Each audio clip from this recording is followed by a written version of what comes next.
Please pray with me. May the words of my mouth and the meditations of all our hearts be acceptable in your sight, O God, our rock and our Redeemer. Amen. Well, in my first year of ministry, fresh out of divinity school, I was in my office at Memorial Church at Harvard. This is the springtime, so Peter Gomes, my boss, was away on sabbatical at Duke University. The other associate minister was rarely in the office. And so there I was, sitting doing my work, when the receptionist called me up on my phone in the office and said, "There's someone here to see you."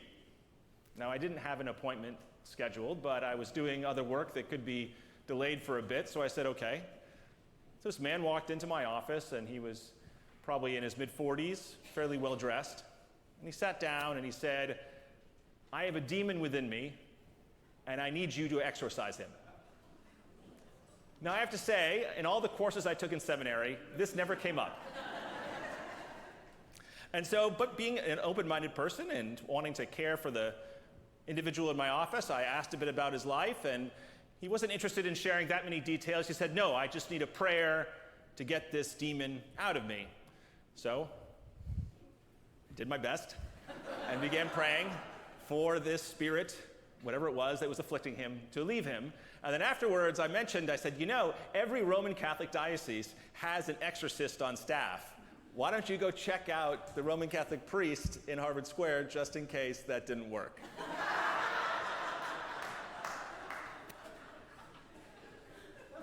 Our text for this morning in Mark 1 that David read earlier is the beginning of Jesus' ministry proper. It's the beginning of when he does his teachings and his actions in the community. He shows up in the synagogue in Capernaum and he begins teaching. And immediately after he finishes teaching, a man shows up with an unclean spirit. And this spirit challenges Jesus. The spirit calls him out and says, "Who are you, Jesus of Nazareth, and have you come to destroy us, O holy man of God?" Then Jesus tells this demon to be silent and cast it out of him, and he convulses there, and then he is seemingly cured. Generally, when this text comes up in contemporary contexts, we see it as a healing story. The man is mentally ill. Jesus heals him of that mental illness. But when we look at the text, that's not actually what's going on here. It's not structured as a healing story as other healing stories are structured. It's structured here. This is the beginning of his ministry, and here you have the powers of evil, who are the first ones to recognize Jesus for who he is, by the way, confronting Jesus, and Jesus confronting them back. This here is a story of spirit-world conflict. What do we do with that? Our hymn we just sang is a classic of Martin Luther's. It's usually reserved for Reformation Sunday as we celebrate Martin Luther, who of course was the great father of the Protestant Reformation. And if you listen to the words as we were singing them, there's a lot of words in there about the devil. And if you know anything about Martin Luther was obsessed with the devil. He quite freely wrote accounts of when he was an Augustinian monk in his cell, he would have yelling matches with the devil. The devil was real for him. For Lutherans, Christmas is a big deal. You go to Germany, any parts of Lutheran Germany, Christmas is a big deal. And it was a big deal for Luther. And the reason why it was a big deal for Luther is because Christmas, of course, is a celebration of the incarnation. And here, the power of Christ came into the world to then go battle with the power of the devil. That Christ's presence in the world gave us power to resist the works of the devil. Now, these talks of devil and spirits and demons didn't just go away with Martin Luther. You look at the spiritualist movement of the late 19th and early 20th centuries, that's where you get things like seances from. And someone like Arthur Conan Doyle, who wrote the Sherlock Holmes stories, was someone who was very much a spiritualist in the early 20th century. If you've seen that recent movie, A Haunting in Venice, based on the Agatha Christie novel, that's all about spiritualism. More recently, you see like the movie The Exorcist, its remake, Last year, there was the movie The Pope's Exorcist, starring Russell Crowe. When I was at the church at Houston, one of the church members gave me a novel by Frank Peretti called This Present Darkness. I don't know if anyone here has read it. It sold millions of copies. Came out in the 80s, and it's all about a fictional town named Ashton and the spiritual battle that goes on. The author Peretti actually talks about how demons and the devil show up and do battle with angels through the characters in the book. Again, this sold millions of copies. Since then, the Left Behind series has sold many millions of copies beyond that. There are whole swaths of America for whom talk of demons, spirits, the devil are a real thing. You go into any right-wing Christian circle today, and there's talk about this in our political realm. The political realm is spiritualized to spiritual warfare. So what do we do with this? What do you make of this? I'm really curious. Like, what do you make of it? You can email me afterwards and say, well, John, turns out. So this past week, I was doing some reading in preparation for this. I love, of course, reading. And there's a famous author writing in the 1980s named Walter Wink. And Wink wrote a 3-volume series on the powers and principalities. And what Wink argued was, he says, for progressive or liberal Christians to not use language of the spirit, demons, things like that, to ignore that language in the New Testament leaves our spiritual lexicon the weaker. We don't have the language to talk about demons in our world. We just got to figure out how to talk about it and what that means. But he said recapturing some of this language matters. And so in his second volume, Unmasking the Powers, he has an entire chapter just on demon possession, which I'm like, this is convenient. And he broke down demon possession into 3 different parts. I'm like, this is made for a sermon. The first thing he said, the first type of demon possession he talked about was possession from the outside. When someone's possessed by some outside force. Some outside force twists someone's personality, actually infects them, changes them in some important way on a spiritual level. So for instance, American capitalism is phenomenally successful at producing goods. In fact, the best in the world. Over the last 20 plus years, American capitalism has outstripped European capitalism quite remarkably, in large measure because of the inventiveness of our tech sector and our finance sector, which are incredible. And again, places like Wellesley benefit from that. We all benefit from it. But we'd be naive if we didn't say that American capitalism also has a dark side. After all, capitalism is very good at rewarding people who are smart, well-educated, well-connected, already have access to capital, are social. These folks have an opportunity to take advantage of American capitalism. What if you don't fall into one of those categories, though? What if you're not born with natural intelligence? What if you don't have access to a good education? What if you're not particularly social and in fact you tend to annoy people around you? What if you don't have those sort of social connections or any access to capital?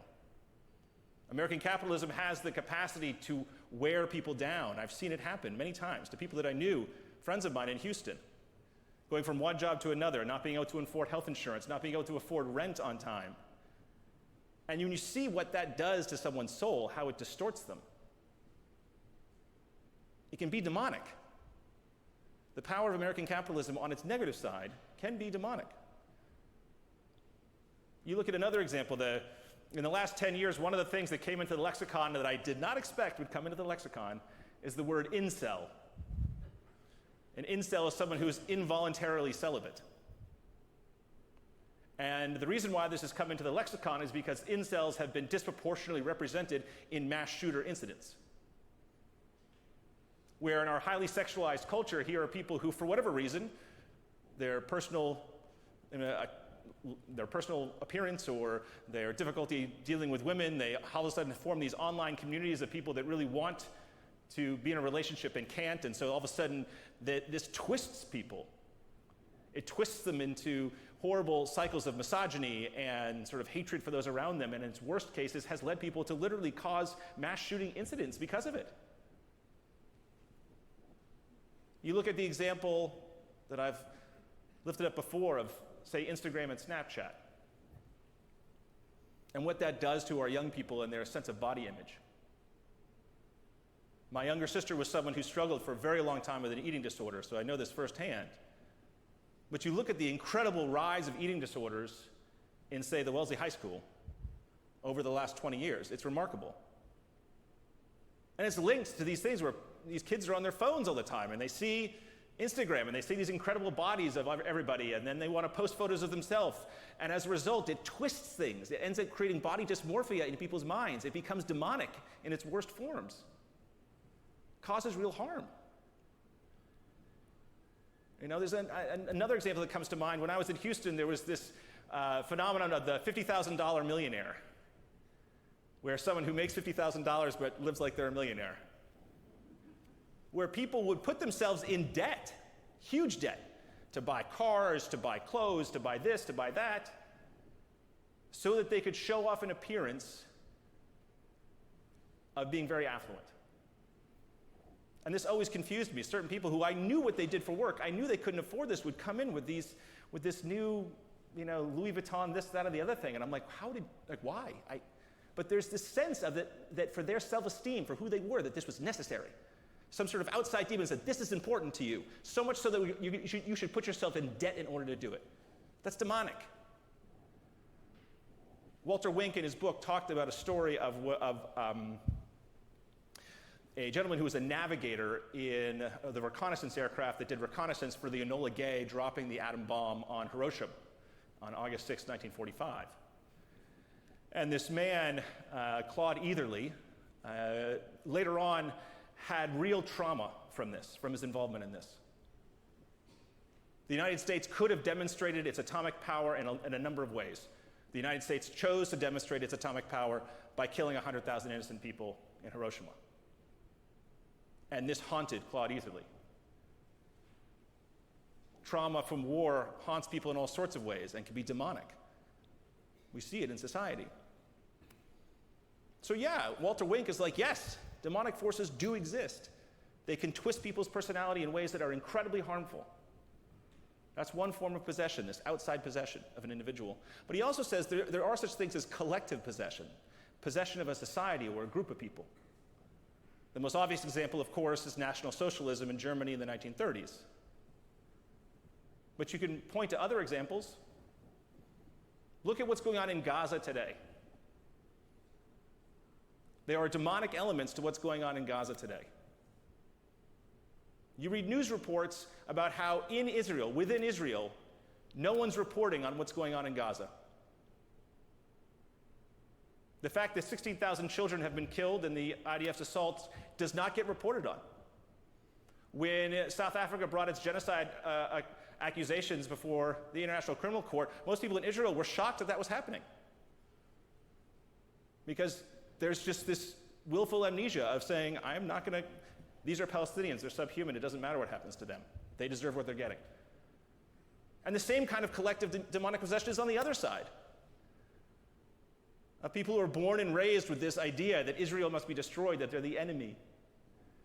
That would then lead to something so horrific as the October 7th attacks by Hamas.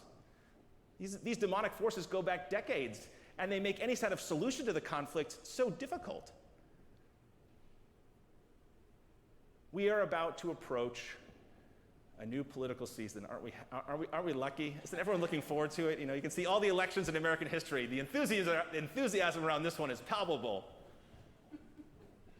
But one thing we see in American politics of late are demonic forces that create an us versus them mentality, regardless of your political party. When you have a political party and all of a sudden people are incited to violence, that is demonic.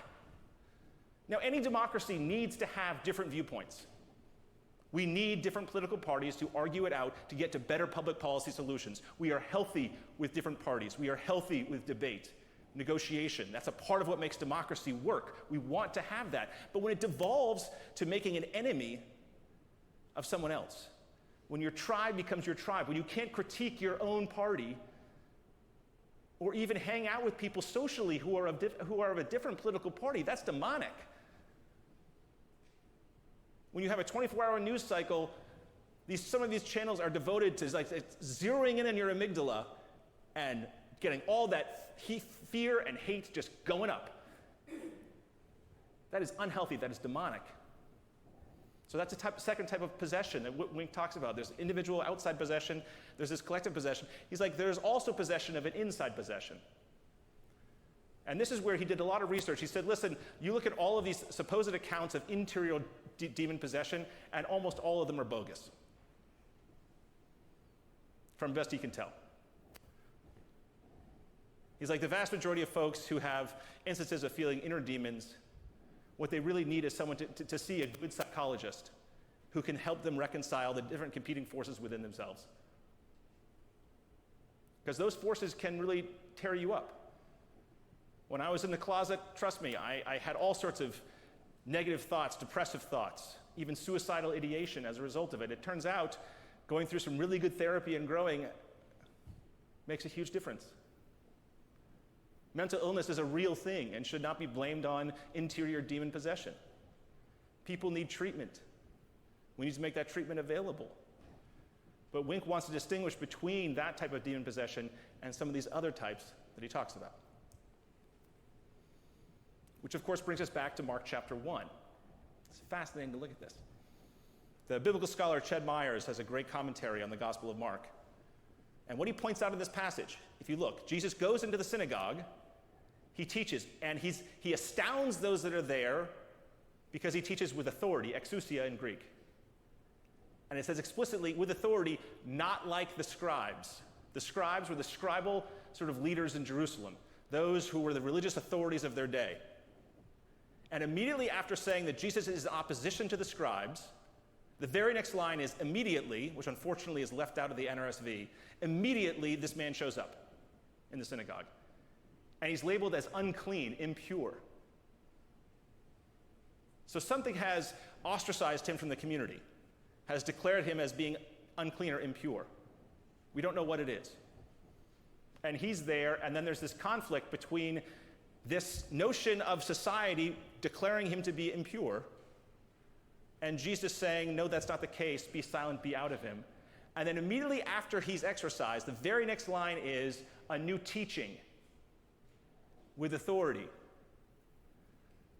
Ched Myers points out this is actually a conflict here between the scribal authorities and the religious establishment and how they exclude people rather than about someone's potential mental illness. You then fast forward to chapter 3 in Mark, and the scribes come from Jerusalem, and they confront Jesus and say that he's under the power of the devil because he casts out evil spirits. And this is where he says, Satan cannot cast out Satan. A house divided against itself will not stand. So Myers makes, I think, a fairly convincing argument that what's going on here is this sense of outside possession that Wink talks about. Somehow this guy's been marked impure or unclean for some reason, and it has warped his personality, and Jesus comes to make things right. So the question for us today is, if Jesus were to walk right through that door and be standing right here in the middle of this sanctuary, what demons would he see?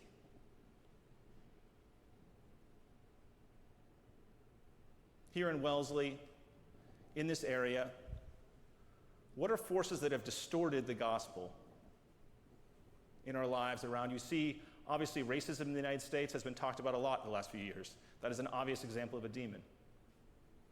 Many people in our society suffer from crushing anxiety. Some of that is just a part of life, but some of it could be from some of these demonic forces. Jesus wants all of us, as he begins his ministry, to confront what demons might be in society so that we can call them out into the open and then hopefully exorcise them to bring about the type of kingdom of God that he's trying to preach about. So if Jesus were here, and if he were talking to you,